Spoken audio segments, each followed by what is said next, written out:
안녕하세요. 김홍주 신부입니다. 여러분 너무나 반갑습니다. 우리가 늘 평화롭기만 한다면 얼마나 좋을까요? 하지만 그렇지 않죠. 우리들의 평화를 깨트리는 일들이 너무나 많습니다. 그러면 어떤 것들이 우리의 평화를 많이 깨트릴까요? 물론 다양한 것들이 많겠죠. 하지만 크게 두 가지로 한번 생각해 볼 수 있겠습니다. 우리가 예측 가능한 범위 안에서 이렇게 이루어지는 일들, 그리고 내가 예상치 못한 그런 상황이 벌어져서 나의 평화를 깨트리는 일들, 이렇게 두 가지가 있을 수 있겠습니다. 크게 분류해서 말이죠. 그런데 이것조차도 공통점이 있습니다. 바로 내 뜻과는 반대로 일들이 이루어진다는 것이죠. 여기까지는 워낙 케이스들이 많다 보니까 그렇다 치더라도, 그렇다면 마음의 평화가 깨졌을 때 여러분들께서는 어떻게 하시나요? 이것도 방법이 다양하겠죠. 하지만 여러분들 중에서 이 두 가지를 실천하고 계시는 분들이 있다면 참 잘하고 계시는 것이라고 말씀드릴 수 있겠습니다.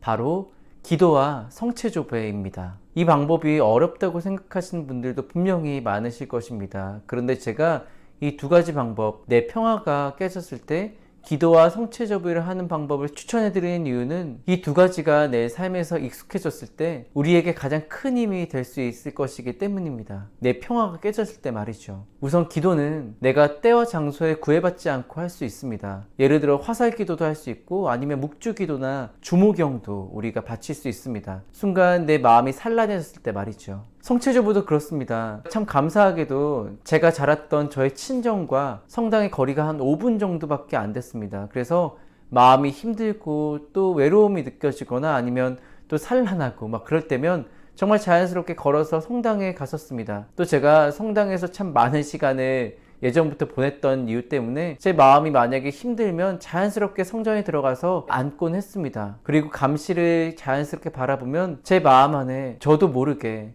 또 말로 설명할 수 없는 정말 평온함과 위로가 느껴졌었습니다. 그런 시간들을 계속 반복해서 보내고 나니까 정말 내 마음의 평화가 깨질 때면, 그리고 마음이 산란할 때면 자연스럽게 기도와 성체조배를 했었었고, 세상에 어떤 것도 줄 수 없는 그 말로 표현하지 못할 위로를 느꼈었습니다. 바로 하느님께서 주시는 위로라고 저는 확신하고 있습니다. 그리고 과거에 그런 경험들을 정말 반복적으로 계속 해왔고 말이죠. 그러다 보니 그런 굳은 믿음을 가질 수 있게 됐던 것 같습니다. 이게 어떤 것과 비슷하다면, 사실 우리가 몸이 아프면 병원에 가잖아요. 그게 자연스러운 것이죠. 무슨 중세시대처럼 기도하면 낫는다, 이것은 정말로 별로 지혜롭지 못한 방법이죠. 의학이 발달했기 때문에 우리가 일단 근본적으로는 의술에 의존하면서 내 병을 고쳐야 되고, 그와 더불어서 우리가 서로 기도를 해주는 것이죠. 병자를 위한 기도라든지 말이죠. 또 우리가 병자를 위한 기도가 아예 소용없는 거라고 그렇게 생각하진 않잖아요. 그쵸? 분명히 그것도 의미가 있다고 우리는 믿습니다. 그런데 반대로 우리의 영혼이 아플 때, 내 평화가 깨지고 내 마음이 산란할 때 단순히 심리학이나 아니면 정신의학만으로 치유한다면 그것은 근본적인 해결책이 되지 못합니다. 분명히 우리 영혼이 아플 때는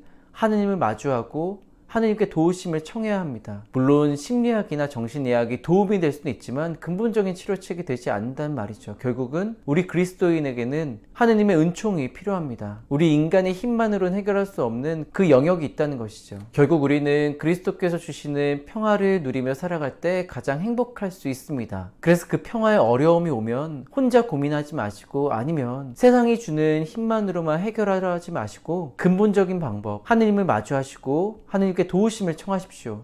바로 기도로서, 그리고 성체를 마주하면서 말입니다. 그럴 때 오늘 복음 말씀처럼 우리의 마음이 산란해지는 일도, 겁이 나는 일도 결코 없을 것입니다. 그렇게 살아가는 여러분들의 신앙 여정이 될 수 있었으면 좋겠습니다. 영상 끝까지 시청해 주셔서 진심으로 감사드립니다. 그럼 하느님의 사랑과 그리스도의 은총이 가득한 하루 되시기를 희망합니다. 아멘.